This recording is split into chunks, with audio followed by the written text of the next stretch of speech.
درود به همراهان گیزموراش. با شما هستم با اولین نقد و بررسی مربوط به ساعت کاسیو AE1500WH. اگه دنبال یه ساعت دیجیتال کاربردی، مقاوم و خوش‌قیمت هستید، کاسیو AE1500 یکی از بهترین گزینه‌ها توی بازار قیمتی خودشه. صفحه بزرگ، امکانات کاربردی و طراحی خاص این مدل رو به یه انتخاب وسوسه کننده برای خیلی‌ها تبدیل کرده. بیایید نگاهی دقیق‌تر به این ساعت داشته باشیم. مهمترین ویژگی این ساعت صفحه نمایش بزرگ و خوانای اونه. کاسیو از طراحی وایت فیس استفاده کرده که باعث میشه اعداد خیلی واضح و درشت نمایش داده بشن. این ویژگی باعث میشه حتی در نور کم راحت زمان رو ببینید. البته باید گفت نور پس‌زمینه LED سفر رو در محیط‌های تاریک کاملا قابل خوندن می‌کنه.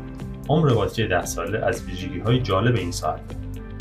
در سمت راست صفحه نمایش هم یه انیمیشن ثانیه شمار اضافه شده که علاوه بر جذابیت ظاهری حس مدرن‌تری به ساعت. حالا شاید فکر کنید که صفحه بزرگ احتمال خشاب دادن رو زیاد می‌کنه، اما کاسیو این مشکل رو با یه قاب رزینی برآمده حل کرده که از صفحه محافظت می‌کنه. این ساعت تا 100 متر ضد آبه که یعنی شستشوی دست، بارون و حتی شنای سبک رو بدون مشکل تحمل می‌کنه. البته برای غواصی یا استفاده در عمق‌های زیاد طراحی نشده، ولی در استفاده روزمره کاملا قابل اعتماده. اگه قبلا ساعتی از کاسیو داشتید، چیدمان دکمه‌های این ساعت براتون آشناست. کاسیو از همون فرمت همیشگی استفاده کرده که باعث میشه کار با این ساعت خیلی راحت و بدون پیچیدگی باشه.